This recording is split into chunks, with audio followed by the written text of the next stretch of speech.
Olá, olá, olá, bom dia, boa tarde, boa noite para você. Bem-vindos a mais uma aula de inglês. Aqui é o professor Marcelo Santos e hoje a aula é sobre questões discursivas, as clássicas questões de vestibulares de segunda fase de inglês, tá? Há um modo de se resolver esse tipo de questão, há um como proceder e é o tema da aula de hoje. Simbora? Vamos lá. Primeira coisa aqui é a seguinte: para muita gente, uma questão discursiva de inglês é uma questão interpretativa, alongada, que pede a sua visão de mundo negativo. Uma questão escrita de inglês em vestibulares como um todo, ela é basicamente uma cópia do texto. Ela não pede o seu entendimento sobre aquele assunto, ela não pede a sua visão de mundo, nada disso. É praticamente pegar um trecho do texto em inglês e copiar embaixo em português. Na imensa maioria das provas de vestibular, respostas em português sempre, perfeito? A prova geralmente ela vai te trazer instruções claras quanto a isso, do tal do responda em português ao que se pede. Ela não trouxe nenhuma informação, então o modo mais fácil é siga a língua da pergunta. Perguntas em português, respostas em português, perguntas em inglês, caso não se fale nada naquela prova, respostas em inglês também. Perfeito? Olha só, como que você resolve uma questão de segunda fase de inglês? Desta forma aqui. Você tem que focar apenas no que a questão pede. Por exemplo, a questão pede cite dois fatores que blá blá blá blá blá. No texto tem quatro. Cite apenas dois. Para que colocar três ou quatro? Você não ganha pontos extras por isso e mais ainda, há um risco de que você, neste alongar a sua resposta, vá por um caminho errado e perca pontos por isso. Então, vamos ser práticos? Se uma questão pede que você cite dois fatores, cite os dois mais fáceis para você. Garanta pontos com isso. Então, você foca no que a questão te pede. Depois, corre lá no texto e busca exatamente aquilo que a questão pede. Achou aquilo? Grifou. Você vai, na maioria dos casos, perceber que esta resposta, que essa frase que você grifou no texto, copiada em português, é uma resposta completa ao que se pede, sem tirar nem pôr, sem mexer em mais nada. Aí você fala, poxa Marcelo, que coisa mais idiota, né? Que coisa mais óbvia. Pois é. Aí depende da sua realidade como aluno. Pensa no país como um todo. A gente está em um país que mal consegue ler em português. Que, assim, é um país onde a maioria das pessoas, se for pegar um texto em português para ler de modo mais interpretativo, mais aprofundado, criando pontes lógicas, associando, inferindo, não vai conseguir chegar lá. Agora, pegue esse mesmo público e peça para fazer a mesma coisa em uma prova de inglês, com texto em inglês. A massa do país mal vai conseguir tocar no texto. Conclusão: se uma prova de inglês em vestibulares pede que esse candidato leia um texto em inglês, interpretando, concluindo, criando pontes lógicas, usando também dos seus conhecimentos prévios, a massa vai zerar a prova de inglês. E se essa massa toda, se muita gente tira zero nessa prova, ela perde a sua função básica, que é criar um ranking de notas. Perfeito? Muitos zeros ou muitos 10, ela foi inútil. É por isso exatamente que uma prova de inglês em vestibulares, ela até numa segunda fase, tá? Ela é bastante mecânica. Ela pede basicamente que você transcreva aquela frase X embaixo em português. Você teve essa competência, então você conseguiu provar para a banca que você consegue ler aquele texto, sem se alongar muito, sem esticar essa ideia. Então é basicamente copiar literalmente, tá? Aí tem aí o quando que eu não vou copiar literalmente igual. Basicamente em duas situações. Primeira delas, quando apenas essa frase grifada não for suficiente para uma resposta completa. Você vai perceber que está faltando coisa. Então talvez seja como? Talvez seja um trecho de cópia daqui de cima, com outro trechinho também um pouco mais aqui de baixo, e quando eu junto as duas cópias, aí sim eu tenho uma resposta completa àquilo que se pede. Ou pode ser que essa questão, o que é bastante exceção, tá? Peça uma visão de mundo, peça um algo além. Isso tem acontecido em questões interdisciplinares, no caso, segunda fase de Unicamp. E qual que é o segundo momento que você não faz cópia? São línguas diferentes, não é? Inglês e português são bem diferentes uma da outra. E tem coisa que numa cópia literal idêntica, bonitinha, quando você termina a frase você fala, nossa, isso está péssimo em português, porque as línguas são diferentes. Então, quando esta frase copiada de modo muito literal não funcionar em português, aí sim, você tem que dar uma mexida, você tem que adequá-la ao português. Então, pense sempre em adequação à nossa língua. Se está ruim, se está estranho, arrume, tá? E é basicamente sempre assim, até quando não parece. Tá? Importante, você tem que se lembrar que uma prova de inglês segunda fase não é interpretativa. Ela quer apenas medir se você consegue ler aquele texto ou não, do modo mais mecânico e óbvio possível. Até quando não parece, por exemplo, aqui, ó. Isso é uma segunda fase da FUVEST, já um pouquinho antiga. Dá uma pausa no vídeo, leia essa questão e apenas pense em como que você responderia a essa questão. Pausa aí. Feito? Vamos lá então. É uma questão que ela dá espaço para você viajar, não dá? Para você falar sobre Guerra do Vietnã, sobre geração Paz e Amor, sobre Woodstock, sobre como talvez os jovens sejam mais românticos, sejam mais utópicos, e pessoas com mais idade sejam mais ranzinzas, sejam mais pragmáticas, talvez. Dá para você fazer uma resposta de página inteira nessa sua questão aqui. Seria um zero, não pode. Olha o que a questão te pede. Ela pede a diferença entre protestos do passado e os de hoje. E onde estão essas diferenças? Nas placas. Então te basta, do modo mais mecânico possível, copiar as placas. Ficaria assim. Olha como em tese é fácil fazer. Ficaria aqui, a diferença dos protestos dos anos 60 e para os dias atuais é que nos anos 60 eram protestos contra a guerra e que pediam que não se confiasse em pessoas com mais de 30 anos de idade. Ao passo que, nos dias atuais, são protestos contra o sistema de saúde gerido pelo governo, esse government é de government, tá? E pedem também que não se confie em políticos com menos de 60 anos de idade. Eu copiei as placas, nada mais que isso. Ora, as placas trazem essa diferença. Eu fiz cópia, ó. A placa 1 fala isso, a placa 2 fala isso de diferente. Ponto final. Ah, e disso podes concluir que não, não pode nada. Para. É apenas o que diz o texto. Aí eu te pergunto, se eu aponto na minha resposta o que as placas trazem de diferente, vão tirar pontos meus? De onde? É impossível, porque eu fui o mais objetivo e coerente com o texto possível. Eu não pus a minha impressão das coisas. Eu não pus o como eu entendo aquilo. Eu pus apenas o que diz o texto, de modo literal, direto e reto. Não dá para tirar ponto seu desse jeito. É assim que você faz uma segunda fase de inglês praticamente sempre. Perfeito? Você acha aquela informação no texto, grifa e faz uma cópia.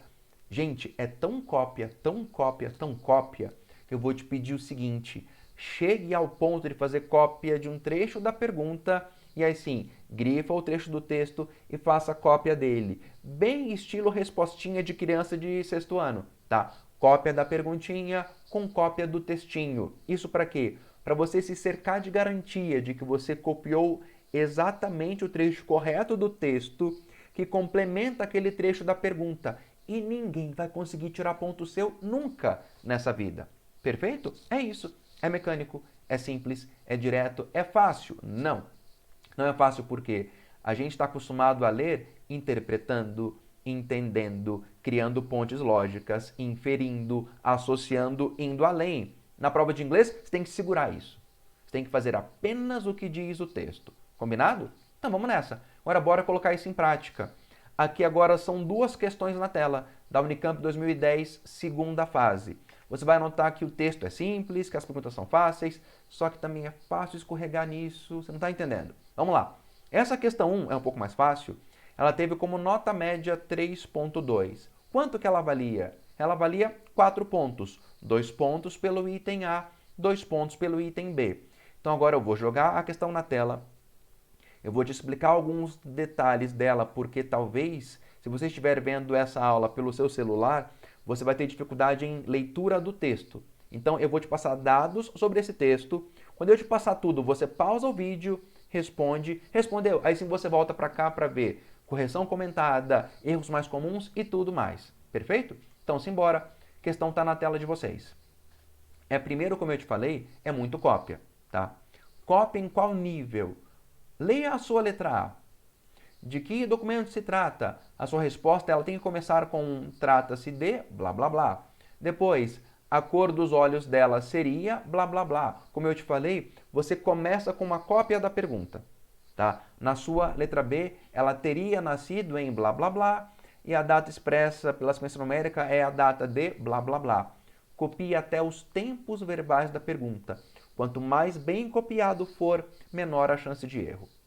Certo? E lembra, você vai ter que escapar da cópia no caso de adequação ao português.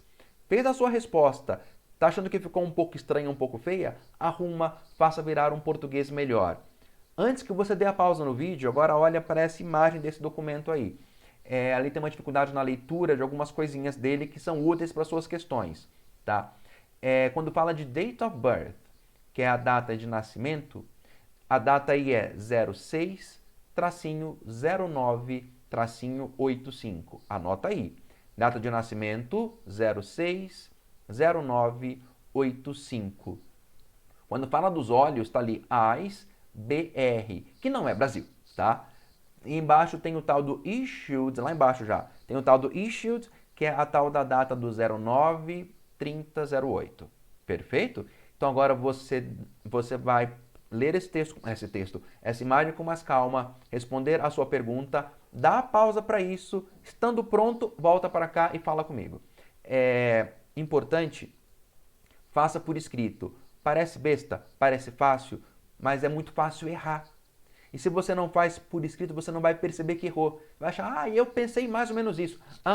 Escreva a sua resposta. Perfeito? Agora, pausa. Feito? Vamos nessa? Então tá ali, ó. Trata-se de, em português, isso é chamado de uma carteira de motorista, de uma carteira de habilitação, tá? Aí, de novo, a tal da adequação à nossa língua. Coloque em português. Então, seria trata-se de uma carteira de habilitação. Ou, caso queira, de uma carteira de motorista. A cor dos olhos da portadora seria castanho, porque BR vem de brown. Aí você fala, poxa, Marcelo, mas brown quer dizer marrom. Adequação ao português. Ninguém fala em olhos marrons. A gente fala em olhos castanhos, tá? O marrom para cor de olho é castanho. Então, fez uma resposta para a volta, lê de novo, vê se ela tá boa no nosso português, tá? Olhos marrons, não é? Então, a cor dos olhos dela seria castanho. Na letra B, ela teria nascido no mês de junho, no mês 6. Aí você fala, nossa, mas como que eu sei que é 6 e não 9? Porque a data era 06-09-85, não é? Aí você fala, porque sempre é mês-dia, sempre é invertido. Nem sempre. Em inglês, quanto mais formal for este inglês, você pode sim usar o nosso formato de dia, mês, ano do português. Aqui a grande dica está na data lá debaixo do issued, que fala em 0930. Quando a banca optou pelo 30 na data lá de baixo, é para te deixar bem claro que o formato de data nesse documento é mês-dia e não dia-mês.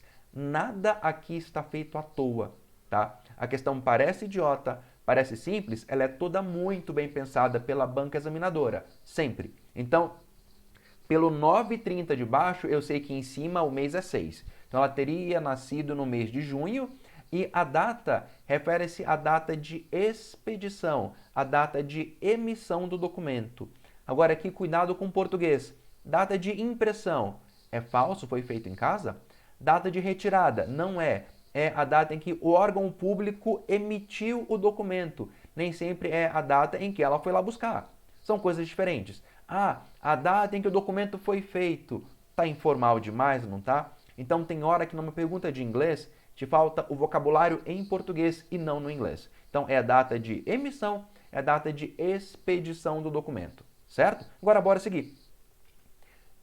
Essa é a resposta padrão do site da Unicamp para os seus corretores. Note que Quando você faz a cópia da pergunta e a cópia do texto, literalmente igual, a sua resposta fica idêntica à resposta padrão dos corretores.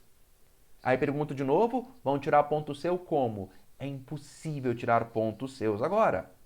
Certo? É isso. Basicamente, cópia de pergunta com cópia de texto. Vamos seguir. Aqui é uma prova de verdade. Tá? O site da Unicamp, que é convest.unicamp.br, que é bom para todas as matérias, diga-se de passagem, ele coloca provas de exemplo para que a gente entenda esse processo de resolução de uma segunda fase. Olha para essa questão. Você acha que ela está bem feita? Pensa um pouquinho. Pensou nisso daí? Se não dá uma pausa, pensa, depois você volta para cá, perfeito? Vamos lá. Gente, tá horrível. Tá horrível por quê? Tem excesso de informação. Tá falando demais. Você não tem que explicar a prova para quem vai corrigir a sua prova. Esse corretor, essa corretora, já conhecem a sua prova, assim, aliás, a prova como um todo, aos montes. Já viram milhares de provas já idênticas. Então, para que ficar carteira de motorista, carteira de habilitação, castanho, marrom, o mês 6, ou seja, em junho, 30. Que prova chata. Você, candidato, vai gastar tempo nisso daí, para quem vai ter que corrigir, vai dar um trabalho imenso e você se arrisca a, nesse explicar o tempo todo, cometer erros. Então, assim, tá bem feito? Tá. Só faltou dar uma limpadinha. Tem que ser mais sucinto que isso. Certo? Agora, bora ver uma outra resposta um pouquinho diferente. Veja se ela está boa. Já viu? Não tá boa, não é? Tem erros de português nessa letra A. A banca da Unicamp, pelo menos, não tira erros de ponto de português, perfeito? Então, o que teria que ser? Refere-se a, esse A teria a crase, carteira de motorista, bastaria. Ficar explicando a mais pode ficar um pouco estranho, como está nesse habilitação para dirigir. Ficou um pouco mal escrito, talvez perca ponto nisso. A cor dos olhos não deixa nada em branco. Você não perde ponto pelos erros, tá? São pouquíssimas cores para olho, caramba. Chuta uma cor, tá? Se pôs uma cor que está errada, ok, você só não marca o ponto a mais. Você não vai ser negativado em pontos por isso. Então, em uma prova escrita, não deixe em branco. Tá? Olha para essa letra B. Esse candidato quis fazer um pouco mais explicadinho no mês 6, colocou julho, mas julho é mês 7. Olha aí, você ficando nessa explicação mais alongada e caindo no erro. Para a banca virou erro, ele já perde esse ponto automaticamente. Tá? E na parte 2 dessa B, quando fala que é a data de lançamento da carteira de habilitação. Gente, faltou português, porque você lança um show, um livro, um CD, uma nova música, não um documento. Então essa pessoa aqui, ela entendeu sim o texto, mas não soube se expressar em português. E nisso perdeu pontos pra caramba. Para ter uma ideia, nessa resposta de antes, a pessoa marcou 4 pontos. Ok, beleza. Que eram 2 pontos na A com 2 pontos na B, sendo que esse castanho marrom vira um quase erro, tá? Agora, nessa daqui, ela só marca 1 ponto, que é pelo carteira de motorista. E marcar 1 ponto em 4 possíveis não vai ser legal, certo? Mais uma questão, vamos lá. Essa agora é um pouquinho mais complicada, a nota média é de 2.4, perfeito? Simbora. Essa dá pra ler, não dá? Caso não dê, eu leio o texto pra cima vocês, ó. Ele fala de a guy and a girl can be just friends. But, at one point or another, they will fall for each other. Maybe temporarily, maybe at the wrong time, maybe too late, or maybe forever. Então agora você vai ler letra A, letra B, fazer essa resposta o máximo copiada da pergunta e do texto. Ficando pronta, volta aqui para o vídeo para uma correção comentada. Perfeito? Então agora, pausa. Joia? Combinado? Simbora! Para essa letra A. É inevitável que um garoto e uma garota, um rapaz e uma menina, que sejam amigos, terminem um dia se apaixonando um pelo outro. Essa é a resposta copiada do texto bonitinho. Erros comuns, quando você fala aqui que 2 amigos terminem um dia por se apaixonar um pelo outro. 2 amigos está errado. Errado por quê? Quando eu falo em 2 amigos, eu não defino gênero, porque pode ser 2 caras, podem ser 2 meninas, e tampouco eu fecho faixa etária. O texto fala em um garoto e uma garota, um rapaz e uma garota. Como o texto trabalha, ele fecha em sexos opostos na faixa etária X. E aí, importantíssimo, quanto mais você se descola do processo de cópia, maior a chance de erro. Então, teria que ser um rapaz e uma menina, um garoto e uma garota que sejam amigos, terminem um dia se apaixonando um pelo outro. Essa é a letra A certinha mesmo. Para a sua letra B, outras circunstâncias seriam no momento errado, tá? Ou tarde demais. Cuida com uma coisa. Talvez você tenha colocado aí muito tarde. É diferente, hein? Muito tarde, very late. Tarde demais, too late. E quando eu falo que algo é demais, é mais que muito. Quer ver? Algo é caro, mas aqui, tá, tipo, a gente compra. Algo é muito caro, mas a gente dá uma apertadinha e compra. Algo é caro demais, passou do limite, não dá mais para ser comprado. Então, demais é mais que muito. Por conta disso, too é mais que very. Esse tipo de errinho bobo, essas deslizadas na cópia, podem tirar vários pontos seus. Então, agora aqui, ó, resposta padrão da banca de correção da Unicamp. Perceba que ficou igual à nossa. Quando você faz a cópia da pergunta e do texto, perfeitinho, igualzinho, tudo lindo, tá? Agora vamos continuar. Uma resposta como exemplo da banca. Veja se ela está bem feita, hein? Vamos lá. A letra A está correta, assim como a letra B. Então aqui nós temos 4 pontos, certo? Agora bora fazer uma outra resposta aqui, ó. Vamos lá. Esse monte de espaço já indica o seguinte: esse candidato, essa candidata não sabia fazer essa letra A, fez a B primeiro, para depois voltar nessa letra A. Tá na cara que foi isso, tá? Vê se essa letra A tá bem feita. Vamos lá. Nossa, não. A letra A tem um zero, tá? A letra A tá toda errada. Apenas esse garoto e garota é tão pouco que não vale o ponto. Essa letra B, aí depende da benevolência da banca de correção. Hora errada, tudo bem. Muito tarde, em tese está errado. Mas se a banca deu esse mole para os candidatos, passou. Eu, candidato, não ia nunca querer correr esse risco. Too late é tarde demais e não muito tarde. Então, segunda fase é basicamente isso. É um processo de cópia muito literal que parece fácil e não é, porque você viu já hoje aqui, tem várias armadilhazinhas que podem mega te derrubar. É importante que você treine isso com mais questões no site da Conveste. Tudo que está aqui, as questões, resposta correta, resposta bem feita, resposta não tão bem feita assim, foi tudo retirado do site da Conveste, que é Conveste com M, que vem de comissão, tá? conveste.unicamp.br. Pratique isso, é importantíssimo e pode mega subir a sua nota, porque em segundas fases de inglês as notas médias são muito baixas por estas falhas de resposta. Perfeito? Um beijo, até a próxima, tchau para vocês.